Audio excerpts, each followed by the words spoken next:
My name is Hannah. Welcome to the Mooring Club. Thank you guys for having us this evening. So I'm doing a compare for this evening. That's fun. I was compare for our last exam if you go to University of Kent. So basically I am the dog's bollocks, so I just want to remind you of that. So I'm here back again. Usually the compare will do like a audience interaction and do their set, but Hannah.metheridge just says fuck you to that because Hannah has got to rush off. So Hannah's ready to go. So please welcome Hannah.metheridge as she fucks up the entire routine of the evening.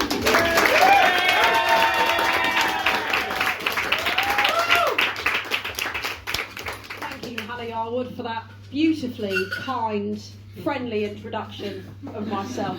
So hello everyone, my name is Hannah and I am living proof that blondes do have more fun until they dye their hair brown, get ratty hair extensions and then go vegan. So for those of you who don't know me, but let's not lie, most of you do, unfortunately. I am one of the oldest participants here, but don't worry, I know what you're all thinking, she's also evidently the gayest. So when I tell people that I'm bisexual, I often get a wide variety of responses, and one of the most common responses, oh, hey mate, you're right. Hiya, you're right. Wonderful. Wonderful, got the priority straight, I respect that. So often when I tell people that I'm bisexual, I get, again, a wide variety of responses, and the most common number one is that I am greedy. Okay, I'm sure that if you put me in front of an all-you-can-eat Chinese buffet, I'd probably be inclined that way, but no, I'm actually reasonably conservative with the kind of people that I tend to like. And unfortunately, that has led me to many a few dating disasters, as we say. So, Oliver Hazlitt. Not that I've dated you, Oliver, but give me an example. What's a dating disaster that you've had, Oliver? Oh, the disaster I've had. Yeah. Just sort of, I went out and just sort of gave a to everything I said with no actual verbal communication. Oh no. That was a rough one.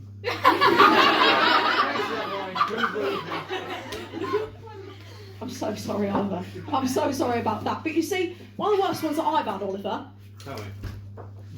the last guy I dated farted and tried to light it. So we've got the Roderick treatment and then fire hazard. So I thought, you know what, I'm fed up of this. This is shit. So what I did is I wrote a poem about the exact kind of man that I'm looking for. Okay, listen up. Right. When people smile and ask of my history, I sometimes laugh and I sometimes get sniffly. You see, I've had many cries and had many smiles. I've drunk many coffees and walked many miles. But there's just one thing that seems to be missing. Just that one small thing that makes life worth living. As there's just one man who's been better than all, with a beautiful face and a smile that enthralls. He's not crazy, and he's not a stalker. And that very man is Anakin Skywalker. He'd first walk towards me and give me the eye. I tried to act coy, but inside I could die. He'd waste no time, he's an impatient man, so I instantly agreed to be his new Padawan. I've got 2 left feet and can't hold a stick, but as we all know, I do anything for the knowledge. He'd say that he hates me, and I'd say me too, but at least he'd make me yell like R2-D2. He'd call me a whore and twat me across the face, and I'm just glad that no one hears you scream in space. He's a troubled man who just needs a saviour. I'd hold him at night and be on my best behaviour. Some men shout and some leave skids, but that's okay, because at least they don't kill kids. I've just wanted men to raise the bar higher, and he'd say, hey baby, welcome to my new empire. Thank you very much.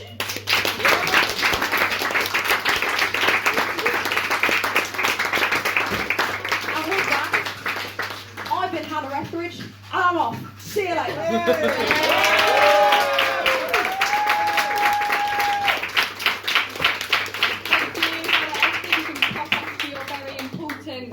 Very important commitments. Yeah, fuck you too, thank you. Next up, we have the president of the Stand-Up Comedy Society. Oh, look, who got the compere gig. I'm not saying anything. I just am. and funnier. Please welcome Mr. Ross Stapleton. Thank you, Hannah. That was funny the first couple of 100 times. It's called stand-up, but it's got a seat, that's great. Are we good? Yeah. Lush. Now, sorry, my voice is straining, I'm not feeling that well today, so thanks. So just be aware, you know, if you don't laugh, then you're wrong. And I'm on the autistic spectrum, so if you don't laugh, you're going to hell. So, yeah, Oliver. Did anyone else think that Elon Musk was a deodorant? Just me, okay. Now, for those of you that don't know me, got my one fan there. Right, you'll laugh, right? For those of you that don't know me, a little bit about myself. As Hannah said, I am in fact University of Kent Stand-Up President Ross Stapleton. Yay. Thank you. Which is great because when I go to bed at night, I'm not just a student going to bed, I'm University of Kent Stand-Up President Ross Stapleton, going to get some well-earned rest. And when I dream, I don't just dream any old dream. No, sir. I dream of being University of Kent's stand-up president, Ross Stapleton. And then I wake up and I think, oh yeah, I am University of Kent's stand-up president, Ross Stapleton. No, I joke about it, but leaders, real-life leaders, they should have integrity, shouldn't they? Unlike our Prime Minister. I know, he's being investigated by the police for breaking his own rules, and the report came out a couple of weeks ago.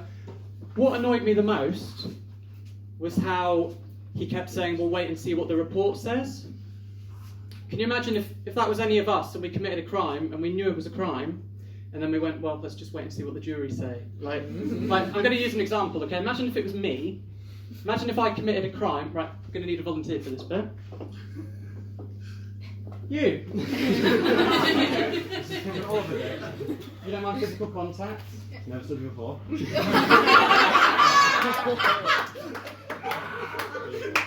It's not like my flatmate tested positive earlier. Right. What was your name? Oliver, you said it like 7 times. Jack. Jack, we'll call you Jack. Okay. Jack Attack. Okay. Say if I killed you, for the purposes of this. Say I fucking killed you. Got the noose, kicked. Get the picture anyway. Round of applause for Jack. Thank you for being a good sport. Say if I committed murder, like poor Jack over here, and then the police take me in, and then I just sit there, being interviewed by the police, with my wine and cheese from M&S, because, you know, Got him. and it was a work gathering, not a party, and I just sit there with that smug, arrogant fucking smile on my face, and the police are like, you're going to be arrested for murder. And I just sit there with, I don't know how to smoke, but wow. It's not murder until the jury says. Plus you can't arrest me. I'm University of Kent Stand-Up President. Ross Stapleton. No, I wasn't always University of Kent Stand-Up President Ross Stapleton. I did actually do performing arts when I was at college, and me and my tutor, we had a bit of a love-hate relationship going on, mostly hate. But I remember I came to her once because I was quite sort of stressed about the workload and everything. And all she said to me was, well, Ross, I'm afraid I can't help you. You're a big boy now, you're 18 years old. And if the workload's too stressful, they're doing an employability course down the hall. Bitch. But I decided that, you know, coming here or going to the University of Kent and doing joint honours and being University of Kent Stand-Up President Ross Stapleton was a better alternative. So, and then she actually came to me a couple of weeks later because she was stressed, and she just said to me like, "Oh, look, I'm really stressed at the moment. I've got family stuff going on. I'm mentoring 25 students," and you know, I would have been reassuring, but I just went, "Well, tutor, I'm afraid I can't help you. You're a big girl now. You're 40-something years old, and mentoring 25 students from 9 to 5, it's the textbook definition of your fucking job." And then she got really stressed. I was like, "Right, look, it's okay. If the workload's too much, I've heard we're doing employability courses down the hall." Ladies and gentlemen, I've been University of Kent's stand-up. You get the picture anyway. Thank you very much.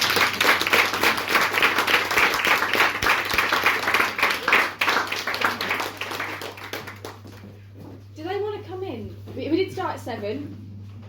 Fucking whatever time you fancy, come on. Yeah. Take a seat, stand up, it's fine. You've missed 2 acts, both for shit, you haven't missed much, I will be honest.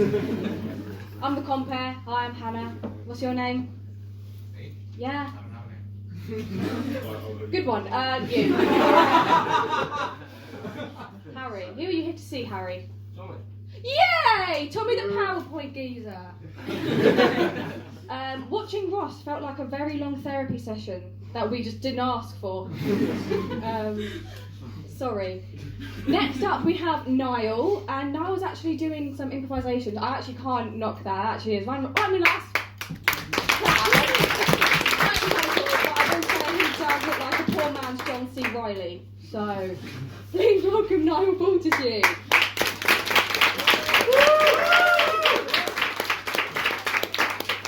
I don't get that comparison at all, right? I've never got it. Do I look like John C. Reilly? Yeah. Can I get a consensus? Do I look like John C. Reilly? See, that's a yeah, not a yeah. Alright, so as Hannah said, I haven't actually prepared anything today, but you know, I was thinking, right, when I go to bed, it's not just anyone going to bed. It's University of Kent Stand-Up Comedy Society Vice President Niall Fortescue. Yeah, it doesn't have the same ring to it, does it? He always has to one-up me, Ross. You know, when we were standing over there, he came over here to do his set, he handed me his coat like I'm some kind of person you hand coats to. And you know, like Ross... They're called a coat hanger, by the way. Like Ross, I was recently diagnosed as autistic. Yeah, that's the right reaction, thank you. Get well soon. It's not calling a response, you're alright mate, it's not calling a response. Anyway, for me, being diagnosed as autistic is like, if I went to a doctor or I went to A&E with a knife in my chest, and then he said, "It's not looking too good, I'm afraid. There's a knife in your chest." That's how obvious it was to me. It's like, you know, it's finding out that the reason that certain noises cause physical pain for me, and the reason I can't hold a conversation, the reason I can't think of anything else to say at the moment. Who would have known that I was autistic? You know, one of my friends did, because autistic people, we seem to have a radar for other autistic people. I call it an autistadar. And near the start of last year, I remember I told one of my friends that I think I'm autistic, and then she just said, "Well, yeah." I don't know how she knew, to be honest. I don't think it's that obvious. Is it that obvious? No comments. It's so easy to make people uncomfortable talking about disabilities. People do assume things about me all the time. You know, one of the last stand-up sets I went to watch one at the Old Coach and Horses. Someone told me I looked like a hippie. I don't know where he got that impression from. He said that he thought I was smoking blunts in between the sets, like in between intervals. And I just thought that was interesting because the night before, people were shocked when I actually was stoned. It's really difficult to figure out what people expect of me. There was another guy who thought, he called me up for my ripped jeans. You know, he said that I must have ripped them myself. and then he said I looked like a murder victim waiting to happen. So, yeah. Another thing people assume about me is that this set is going to be longer than it is, but unfortunately that isn't all I have. So thank you very much.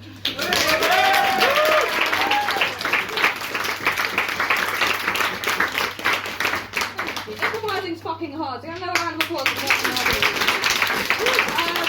up, we've got a very eccentric performer. I think we all know them for their work, and they just managed to make every fucking set about Kermit the fucking Frog.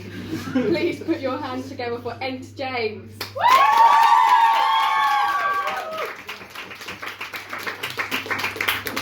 What are you guys?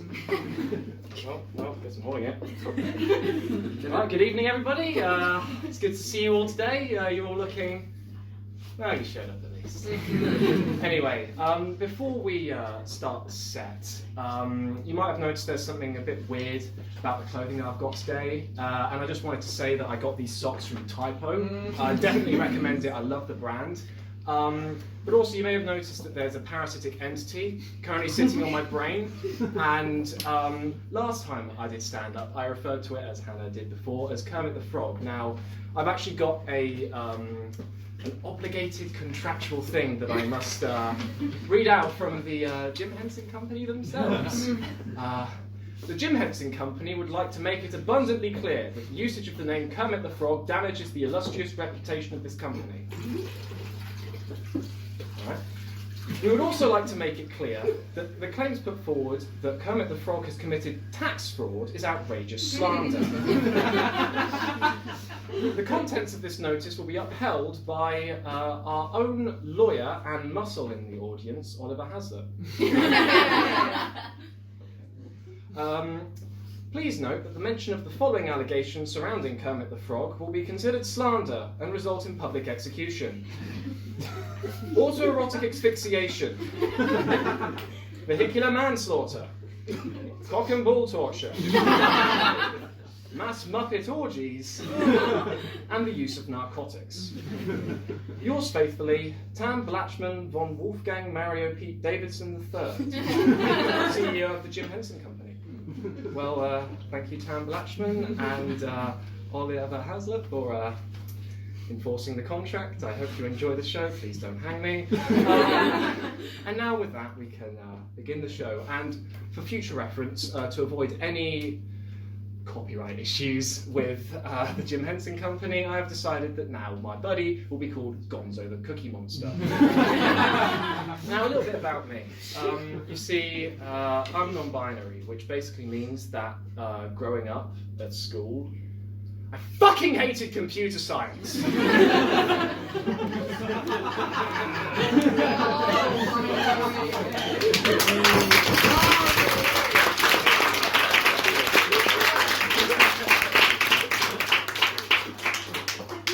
It also means whenever I leave the house, I play a fun game of will I get hate crimed or will I get mugged? Find out next week on this week's Twink or No Twink.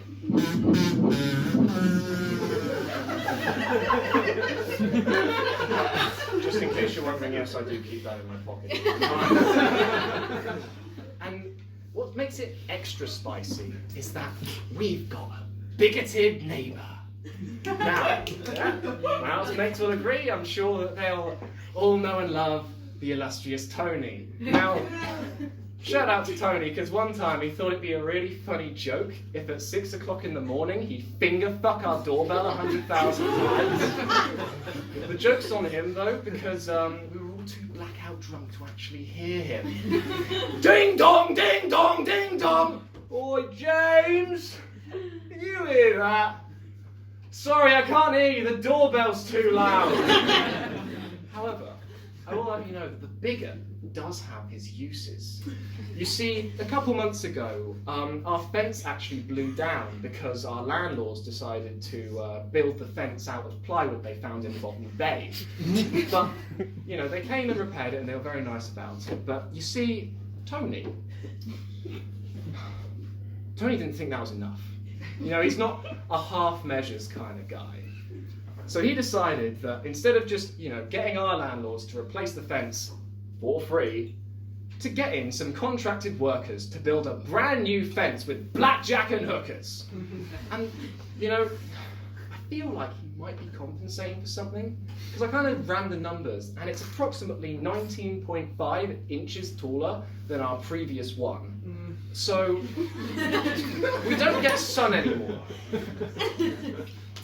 But at least we don't have to see them fucking irritating us all the time, which is a good thing. However, what was weird about it was that he didn't replace our old fence. He built a brand new one next to it. Which means that there are now roughly 5 inches of no man's land in between our two houses.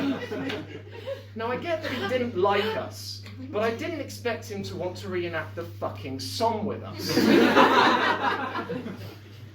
Anyway, speaking of the brutal slaughter of innocents, I'm actually studying at the University of Kent, as I'm sure most of you will be aware. I do drama, but I also do history as a joint honours degree, so I'm going to talk to you about the double life that I lead.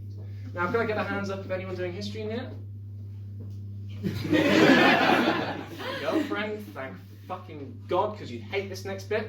So basically on this course I've met a lot of men, and for the purposes of the sketch I use men in a derogatory sense.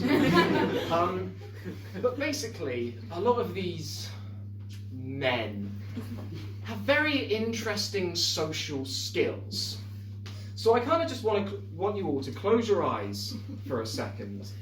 Please, otherwise the trick won't work. And I want you to imagine the most depraved, close your eyes. Thank you. I want you to imagine the most depraved, sad, lonely individual that you possibly can. And now I want you all to open your eyes. And he probably looks a little bit something like this. Hi there.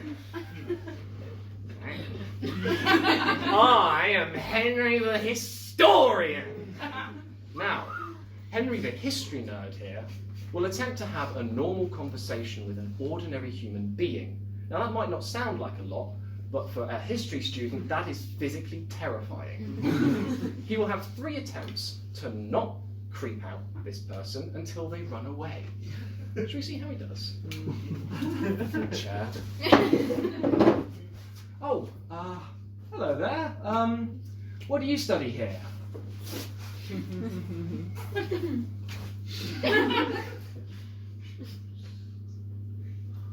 Hi there. I'm glad that you asked. I study history. Okay, so red flag number 1, history. Studying history just isn't cool. If you brag about studying history, it decreases your social standing by about 80%. So if you're in public, don't mention it. Also don't listen to me. Now, that's one red flag. You must be able to do better than that, surely. Oh, right, you, poor thing. So, what's your favourite period to study?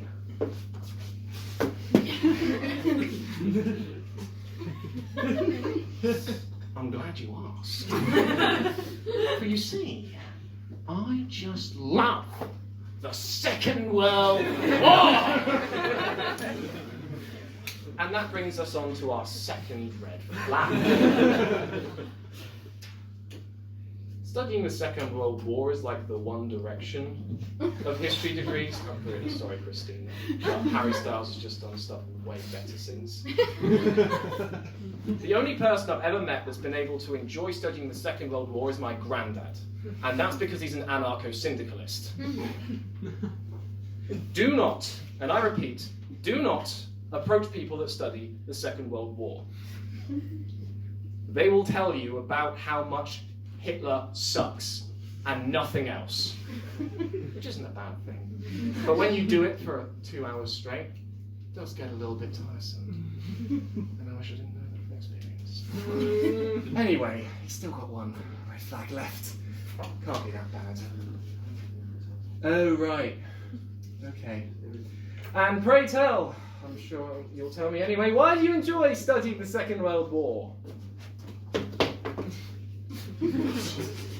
Well, you see, I just love studying the Second World War because I am a military history student. This means that I just love studying the brutality of war.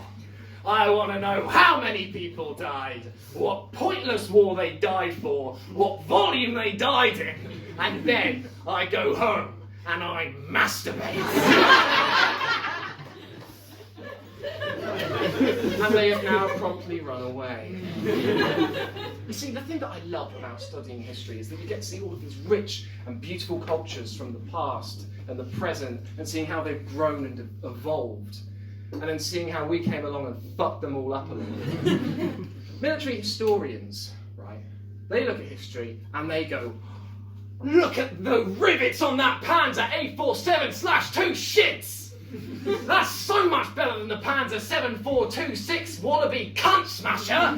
That thing could destroy the liberal agenda from 2 miles away! They're just fucking worst, alright? And you know, I bet you that they would make terrible friends. Not that I know anything. I just kind of feel like they're the sort of people that would, you know, come over your house and drink all your orange juice, your apple juice, your milk, and not say anything, and then just leave, and then a few weeks later you find out that your airfix model's missing. Spitfire Mark 1A, 1:27 ratio, and then you go over their house and you go and try and get it back. You knock on the door 100,000 times, and then they say, oh, well, you know, you've already got so many and we made it together. Yeah, I spent 14 hours on it. It's called a fucking collection. Fucking virgin! Not that you know anything about that! You know, I know more about military history than you, Henry! You told me John would be a waste of my time, but you're doing military history! You know, I know all about the airfix models, about the Spitfires, about the Panzer 47 Slash Wallaby cunt smashers, about the 42692 shits in the Second World War, and all about that. And fuck. So yeah, military histories are. Shit. That's alright, I guess, sometimes.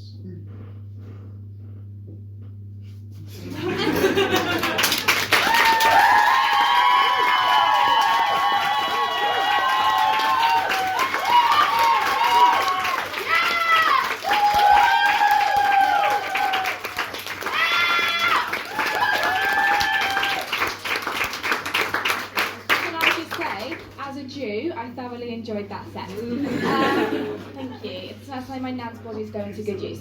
So, we will now be taking a 15-minute break. Please go for a fag. The more you drink, the funnier it will be in the second half. Yeah, see you guys in about 15 minutes.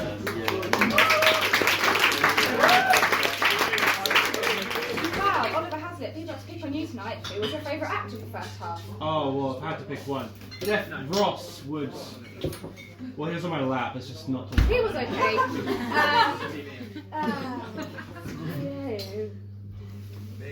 No, you know, you're smiling, you're trying to act like you're not.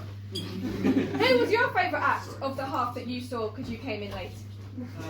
Kermit Man. Kermit Man!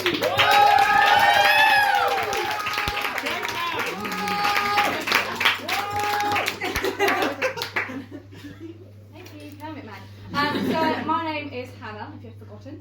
I go to University of Kent. I do a drama degree. Thank you. You can do that again for my parents for film it because they are fucked off. I'm in second year, and when you go to University of Kent, they offer a year abroad or a term abroad term. Is anyone else doing a term abroad, year abroad? Yeah. I know you are, so you're just sat there in silence. No worries. So I'm going to America. My parents were all for like just fucking sending me off. I'm the youngest of three, and I come from Tottenham. They were happy to just fucking boot me out. They weren't happy to pay for it. So I am working 2 jobs to make up the money, and bulletproof vests are surprisingly expensive. So one of the jobs I work, I got punched in the pussy, and it really hurt. Like it fucking, you know the bone of the fucking. I'm looking at you now, but you know the bone of your fucking vagina. Imagine getting twatted like full force. With that in mind, with my twat getting twatted, what do you think I do for a living? Because I've asked people this. And if you don't have an idea, that saves me 5 minutes of very awkward improvisation. Huh? Louder? Retail. I do both. That is really weird. I'm a Disney princess on the weekends, if you couldn't tell, thank you. Fair? Okay. Bit rude. And we have different kinds of fucking shitty, snotty, spoilt little shit kids. Have you ever been insulted by a kid, by the way? Yes. They fucking mean it. They drop all the shit they're doing to come up and tell me, Princess fucking Elsa, you're ugly. And I conceal, don't feel, don't let them know, thank you. And I say, let's come in for a hug, right around your fucking little throat, you little shit. I also work at the student co-op. I see you all in there, it's embarrassing for me as well. I fucking hate the uniform. And it's as shit as it sounds. My managers are 60-year-old white men who call black people coloured still. That's a HR issue. I don't get paid enough for that. But I need a job. I'm fucking desperate for a job because I'm going to America, and I thought, what else does every 18-year-old upward girl think of doing for money? OnlyFans. That's a dangerous fuck. Do not. It's just boobs. It is tits and cocks everywhere. And I thought, what category would I be in? Because there's big boobs and there's small boobs, and there's just please have something that's shaped like a boob. And I thought, you don't find this on the mainstream web. I feel like this is a dark web situation. This prepubescent piece of fucking arse isn't for everyone. And another reason why I couldn't do OnlyFans is because I've got a boyfriend called Harvey. He is 6'4", ginger, and built like a fucking brick shithouse. And when I showed my friends this is my boyfriend, they were really shocked because he is not my usual type. My usual type is the footballer, human son. Fucking hell. Yeah. Thank you. Oh, yeah. Tom Rosenthal from Friday Night Dinner. Yes. You like Alex Turner? Yeah. Woo! Thank you. Have a moment. So my usual type is a guy who looks like he could be taken out by a tanfastic. So I bring in Harvey, fucking nonchalant, feel like a brick fucking shithouse, and they're confused because I can't share my clothes with him or my underwear, which is in comparison to my stick man fucking anemic, if you blow too hard in his direction, ex-boyfriend he'll kill over. It's like that.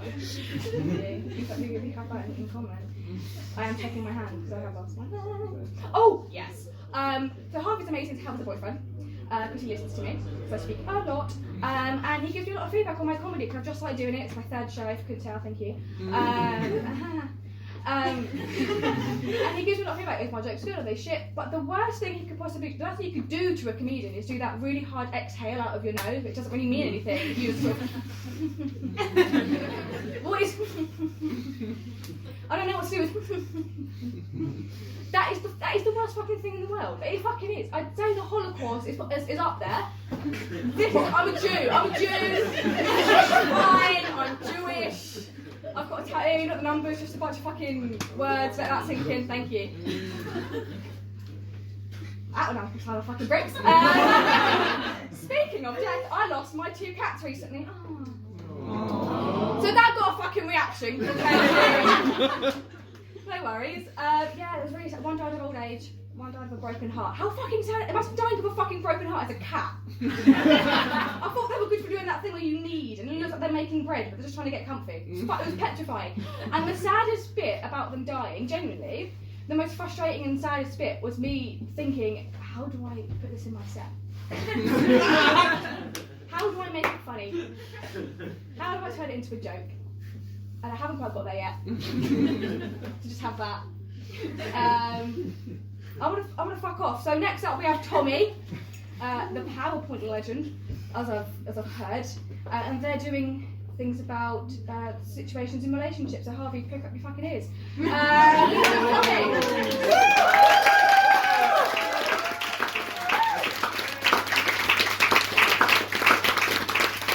you, everyone. Thank you. So yes, I'm Tommy.imthomaspargetergrey, and you may notice a few things about me. I am not University of Kent Stand-Up President Ross Stapleton. In fact, this is only my second week of doing comedy, so it's a big moment for me.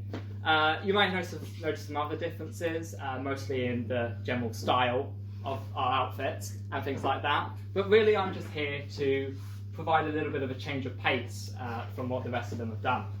So, I want to ask you guys some stuff first. Is anyone here in a relationship? Is anyone here with their relationship? Yeah! Fantastic. Okay. Is anyone here in a group where you're just friends?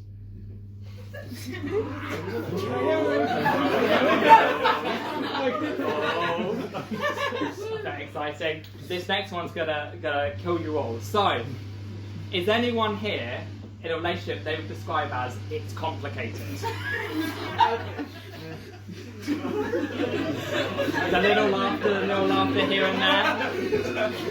Hannah at the back there. So, basically, I'm here to try and help with those kind of situations. To do a public service, really.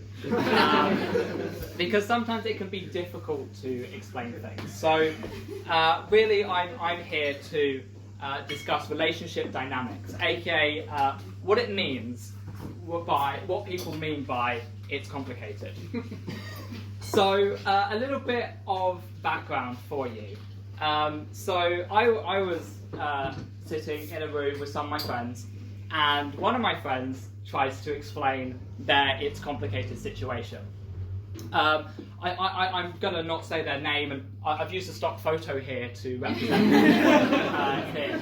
I'm sure we've all been in, some of us know someone or have been in a situation like this, and what I took away from that discussion was they did not know at all how to explain that situation. It was a disaster. So really, what I want to do is help with some of those things. So one of the things that you may be in this situation thinking is stuff like worry or regret or how am I going to explain this to my friends? That's what I'm going to help you with.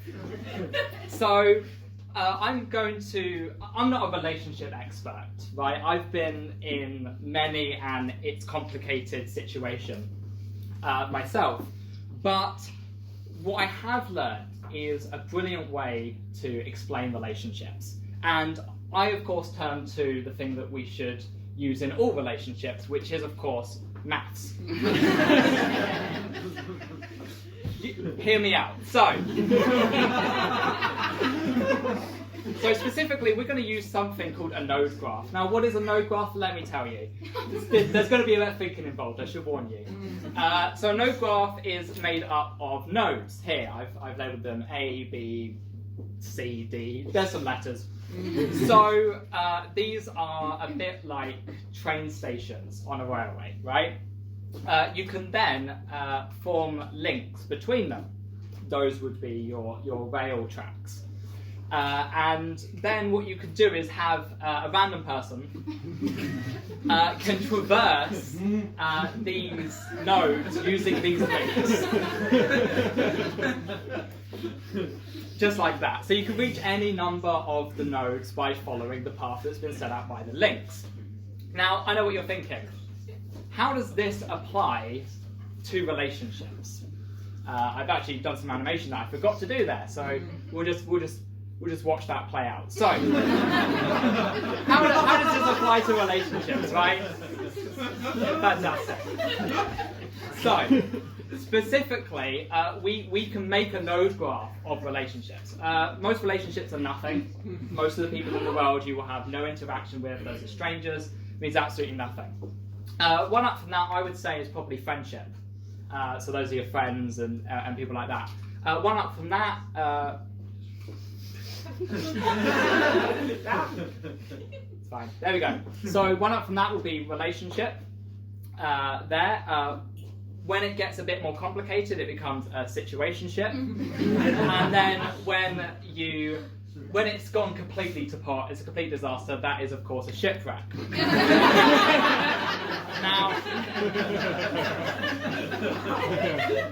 Now, these are going to be our nodes in this situation.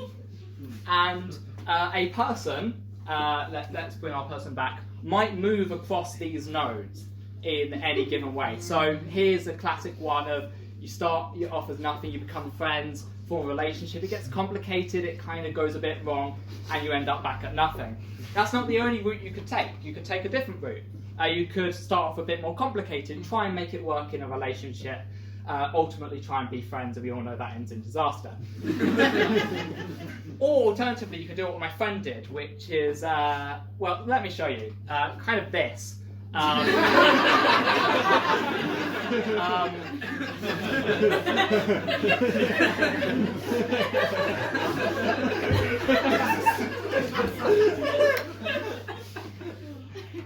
you can see, it's a bit complicated. So, now that we've got these nodes, as I stated, you can form links between them. So, if we start off with something fairly simple, we could move from nothing to friendship. What might people call that? Friends. Making friends.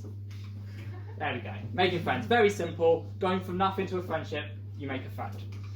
Moving on, we can then move on from friendship to relationship. This typically involves alcohol.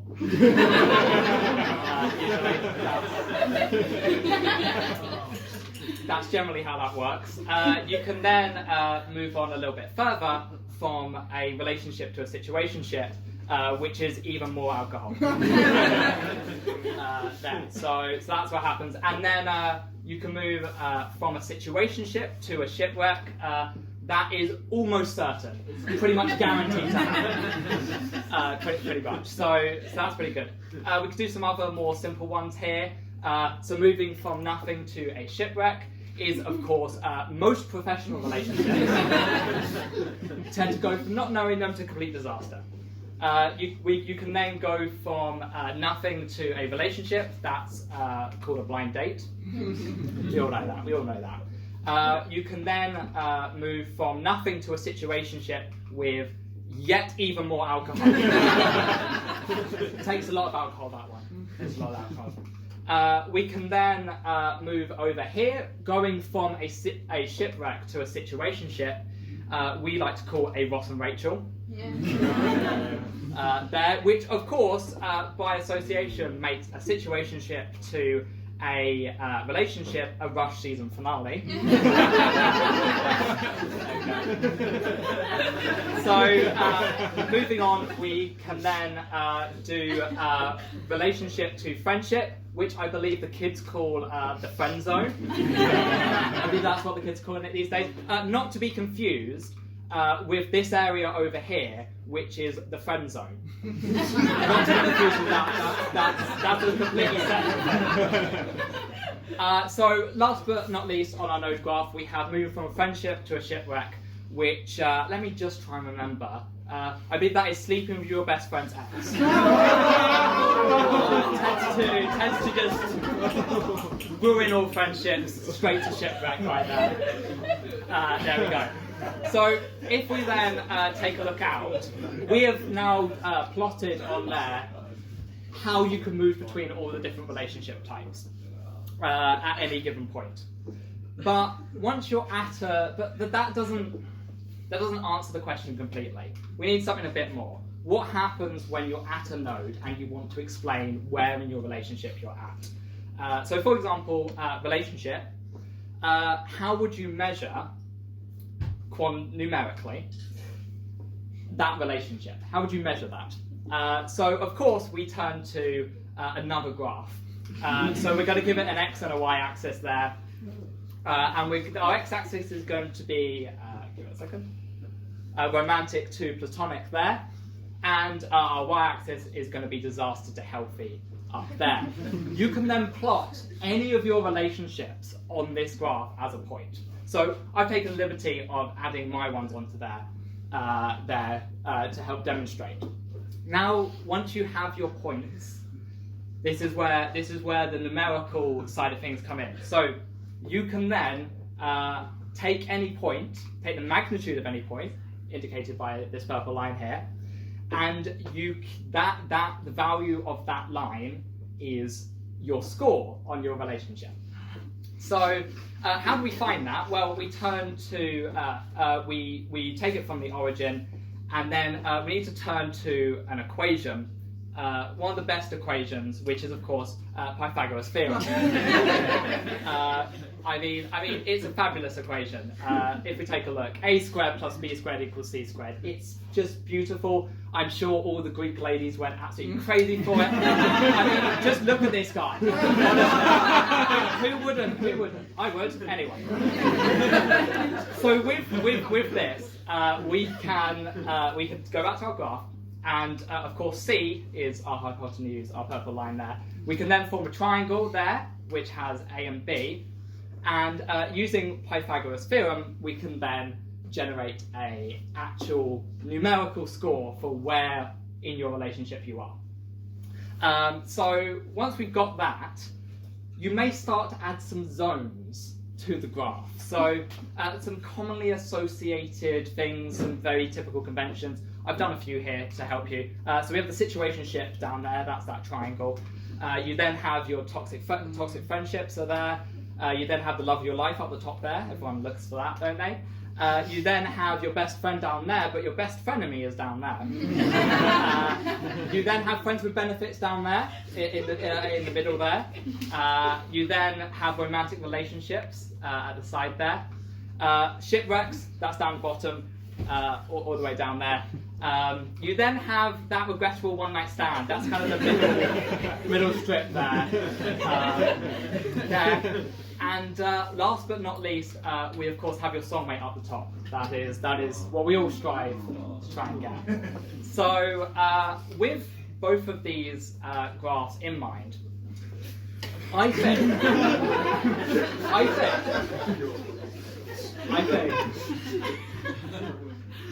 that I've just about explained how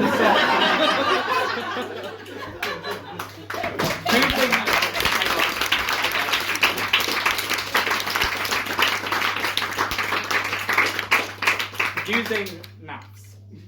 And with that in mind, I thank you all for listening. I wish you all the best of luck in your future endeavours. Keep it complicated and refer to my graph on how to explain it. Thank you very much.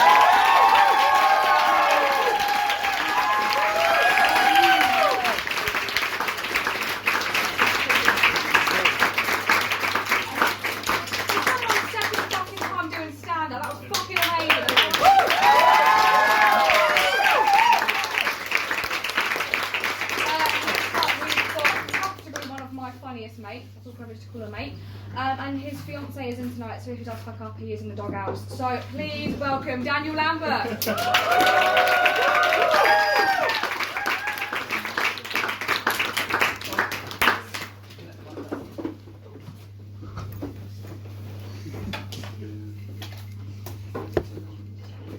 Hello, are we working?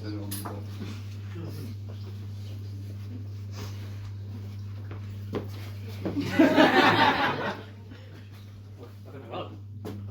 Hello. Hi. Hello. Oh, maybe. Try again. Hello. It's quiet. Hello. You just have to talk louder, I think. Give it up for Ollie and Luke, everyone.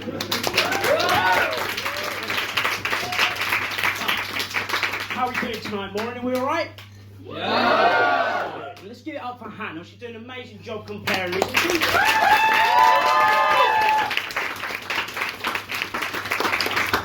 So, hello, my name is Daniel Lambert, and I know what you're thinking. Yes, I am the answer to the question, if Jack Black and Gimli from Lord of the Rings had a baby, what would he look like? If you can't see it just yet, bear with me. Toss smack! Toss smack! Right? Let me just make this a little bit easier for you, alright? This is not the greatest and best song in tribute. A long time ago, me and my brother Kyle here, we was hitchhiking down a long, lonesome road. Right? Okay, it seems like you guys have got it, but let me just clarify, alright? When all of a sudden, there shined a shiny demon in the middle of the road. And he said, "Toss me!"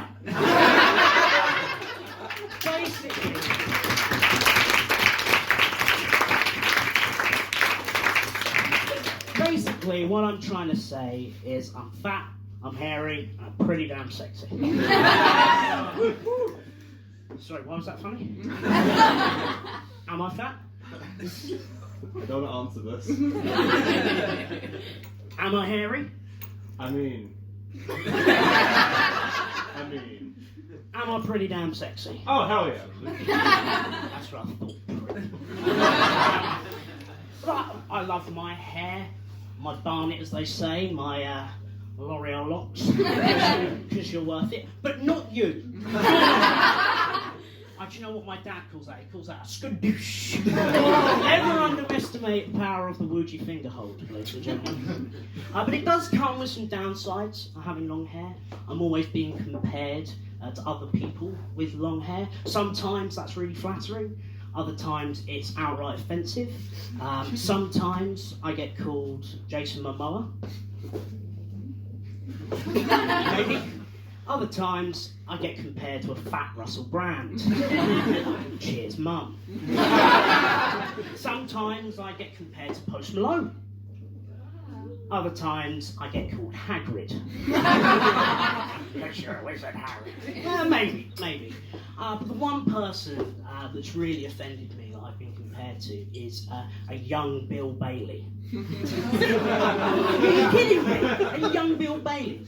Like, they tried to make that sound better by going young Bill Bailey, as if that's better than old Bill Bailey. You believe Bill fucking Bailey? But I'm nothing. Sorry? Who said Bill Bailey? Who said Bill Bailey? Yeah. Who hasn't said Bill Bailey? But I don't have anything wrong with the guy, but you're basically saying that I've got a fat forehead, right? Actually, no, fuck that. You're basically saying I've got a fat tent head. Yeah, let's be real about this. Do you think I look like Bill Bailey? Actually, do you know what? I don't want to know. I know what you're going to say. Another person I get compared to is Jesus. I'll be walking down the high street. A guy will stop me. He'll look me up and down.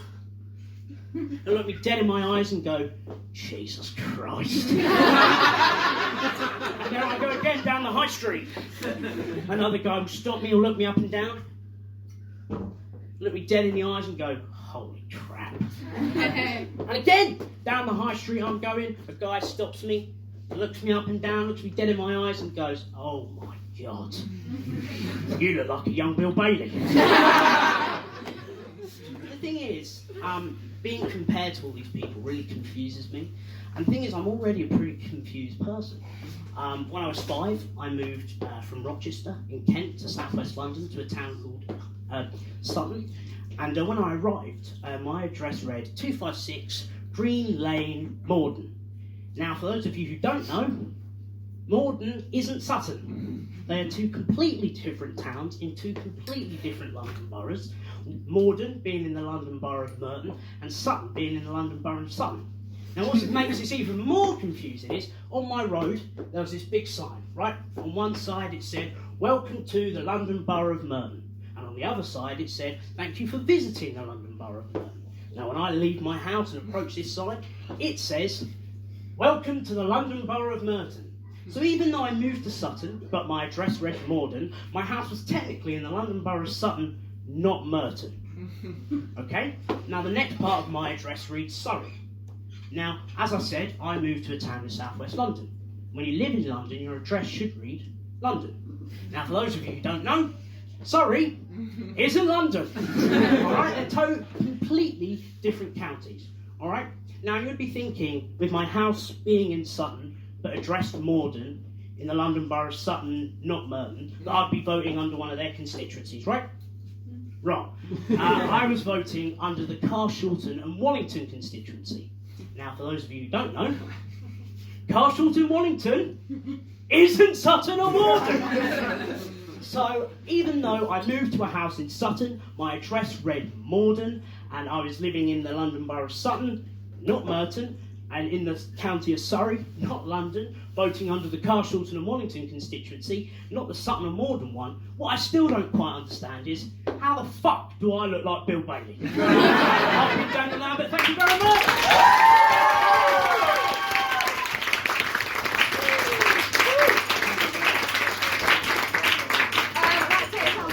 Thank you to Daniel for sorting this out for us at the Stand-Up Committee. Without him, we wouldn't be in tonight.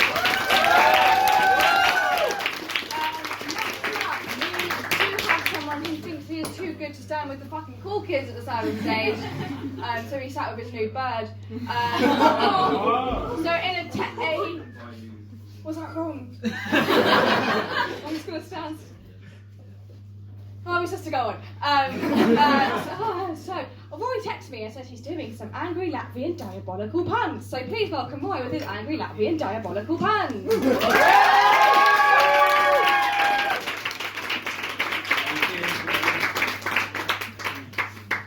Hello, my name's Roy Clark.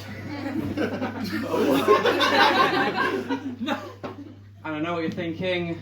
Yes, I am the answer to the question, what would a child of Prince Charming from Shrek and Arthur Christmas look like? Now, Hannah nicely addressed the fact that I chose not to stand with the rest of the Stand-Up Society. Hey, there's a pun in there.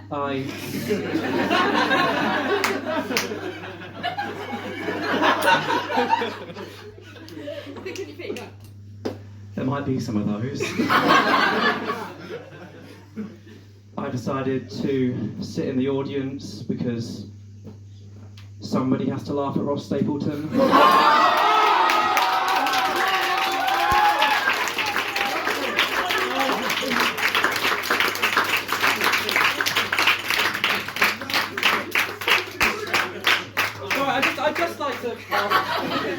I just want to ask something before I move on with my acts.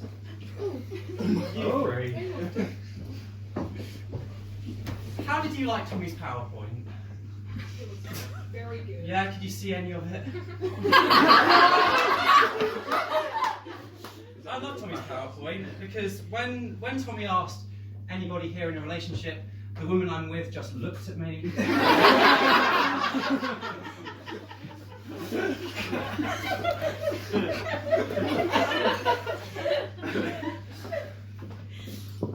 So, anybody in got tattoos? Yeah! Cool fuckers. Who in hasn't got tattoos?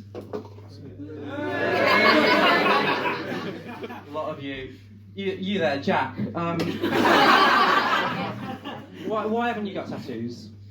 I don't like them myself, I like them on other people. Fair enough. The reason I haven't got any tattoos is because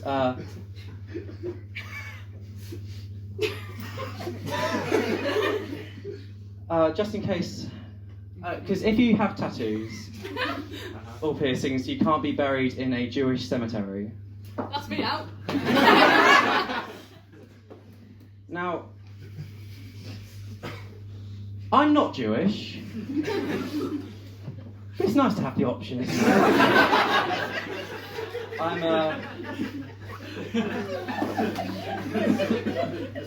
I'm actually a Quaker. Got any Quakers in?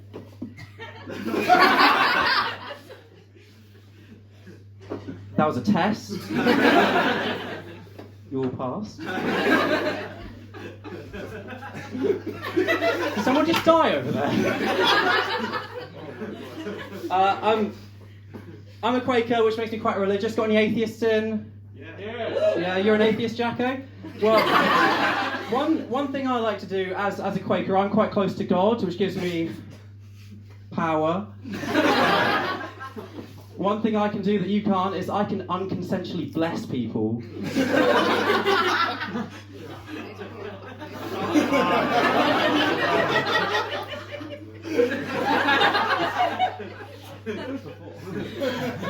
In the name of the Father, and of the Son, and of the President of the Stand-Up Comedy Society.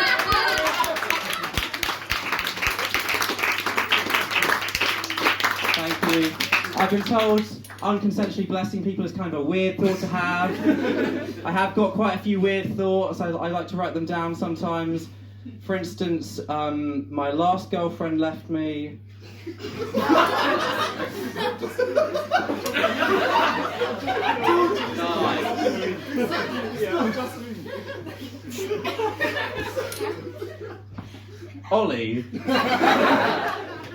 Ollie, that is canonically not the punchline.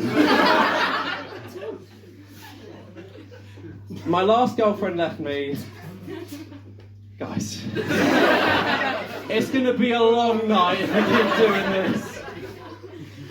Because I said that pass the parcel is the childhood equivalent of edging. Okay, you're laughing. You're laughing, but you're not disagreeing. You're still not disagreeing.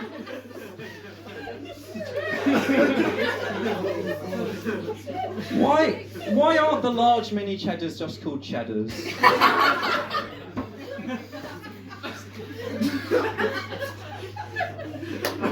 Guys, what are the point of balls on a dildo?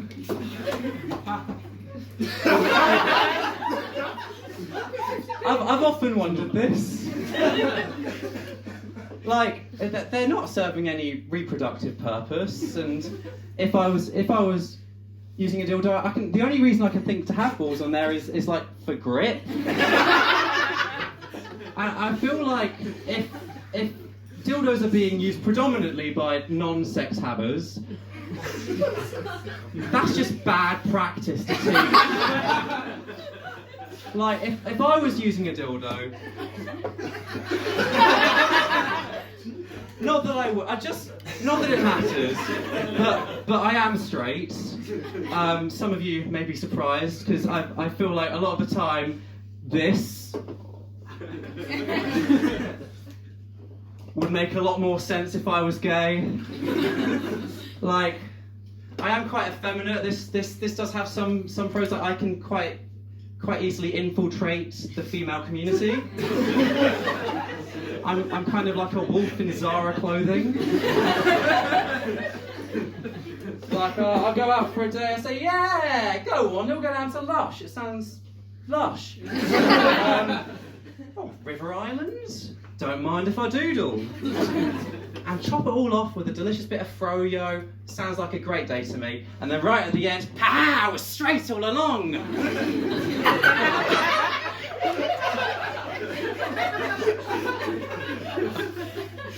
In conclusion, this isn't the final part of the set, by the way, but in conclusion, balls and a dildo are a lot like a breath-holding competition, ultimately useless and probably going to end with someone getting hurt.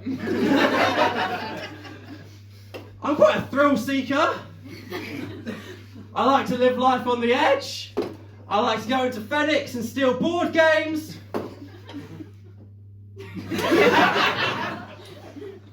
I guess you could call me a risk taker.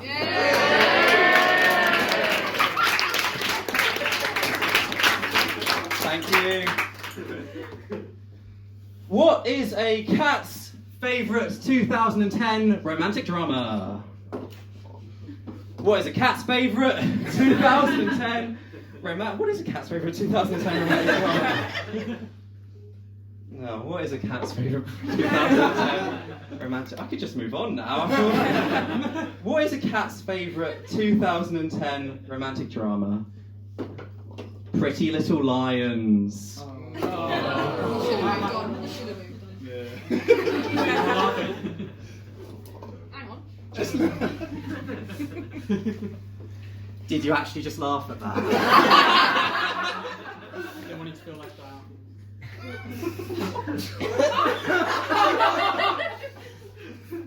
Pretty Little Lions. No, you actually heard that series. We're not moving on. You heard that series of English human words and thought, yeah, I'll laugh at that. The worst bit is, I thought of that and I wrote that down. I thought this is good enough to share with the world.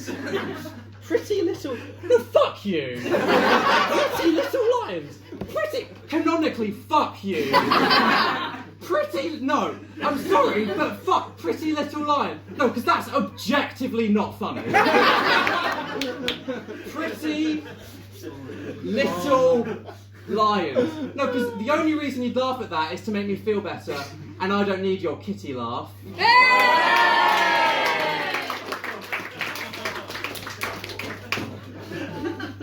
So a guy asked me the other day, he said, Roy, as the hunt for the birds gone? And I said, I'm sorry, I don't know what you mean. He looked at me and he said, Roy, as the hunt for the birds gone? Oh, I said, well, if by hunt for the birds you mean how's my romantic situation, I would say, well, it's a lot like the classic CBBC sketch comedy show starring a constantly melting snowman. And then he looked at me and he said, Roy, don't know what you meant there. As the hunt for the birds gone? And I said, well, father, you see, my hunt for the birds is going a lot like a CBeebies sketch comedy show starring a constantly melting snowman, because I must inform you that, sorry, I've got no head.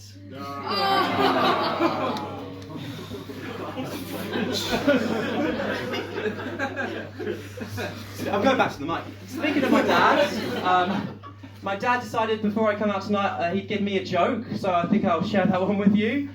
My dad, this is my dad's joke, so don't blame me.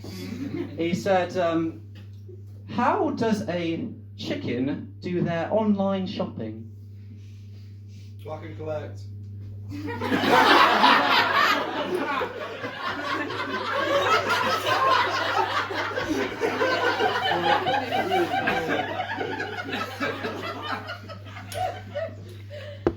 I've been Roy Clark, everyone. Good night.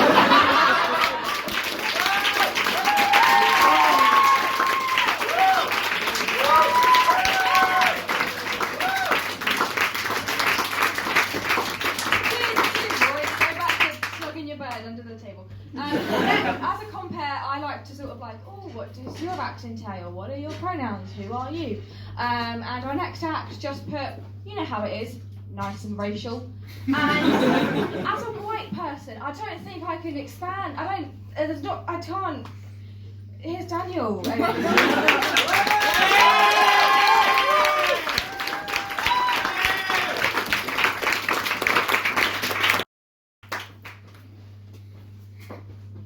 This is definitely a Ku Klux Klan meeting. Did I say that out loud?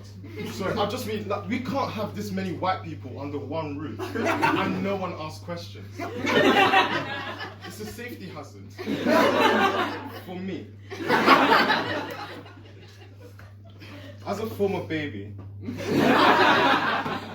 my skin tone was very ambiguous. what do I mean by that, you ask? So, I was white enough to question who my parents were. No, it gets deeper.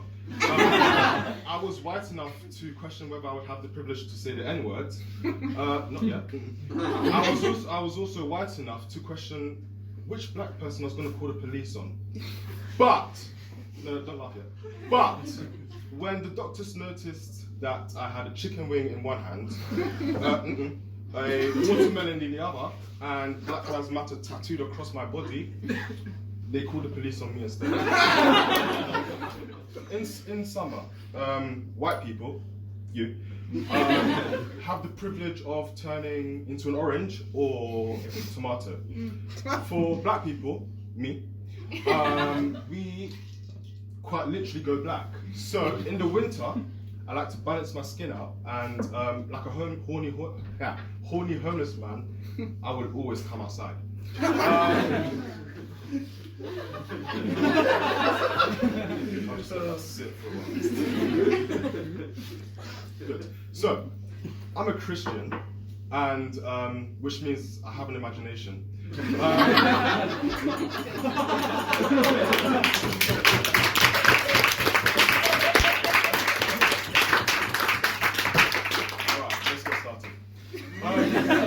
I had a friend who asked me, Daniel, how can you believe in something you can't see? And it was a fair question. I'll give it to him. But so I gave him a fair response. I said, well, I could say the same about you and your absent father. He's now a Christian, so. I'm just trying to remember my set. I told there's too many white people here. Just know. Right. The police. Is anybody a policeman here? Good. So, the police have code names for people of colour, or different people. So for black people, it's IC3. For Asians, it's IC4. For white people, it's IC nothing. No, we played that over again. Okay. Pluto. You know what Pluto is. For those who don't know, explain who or what or where Pluto is. Planet or the not planet anymore? Do you want to explain what a dwarf planet is right now? Just go. Clearly Jack doesn't get it. So Pluto, I'm sure you're all aware of the discrimination that Pluto has faced over the years.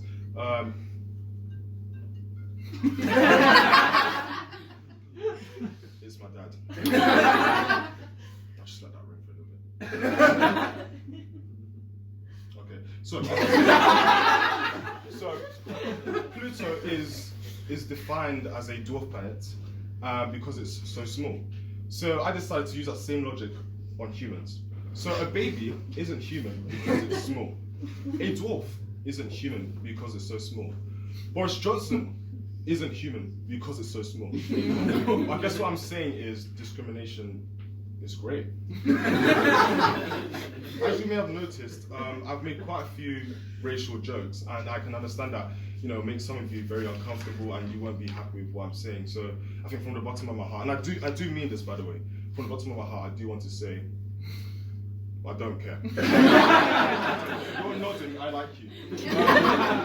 No, because, look at me, I'm dressed like the police's idea of a usual suspect. So if you didn't expect white jokes, fuck you. If you were offended by what I said, kill yourself. You're gonna make me out to be a bad guy, but I just mean it. You saw me, you saw this chocolate, and decided that you're gonna be offended by everything I say. Fuck your kind. I'm sorry, no, I said it. Someone had to say it. I'm sorry. No, what? No, I'm not sorry. Fuck you.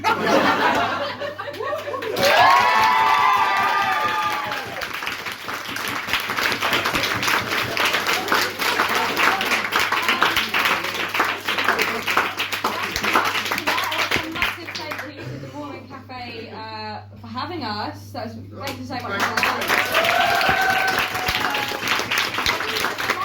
I know you've gone for the Peaky Blinders sort of vibe, it's just very impractical, darling. It's not.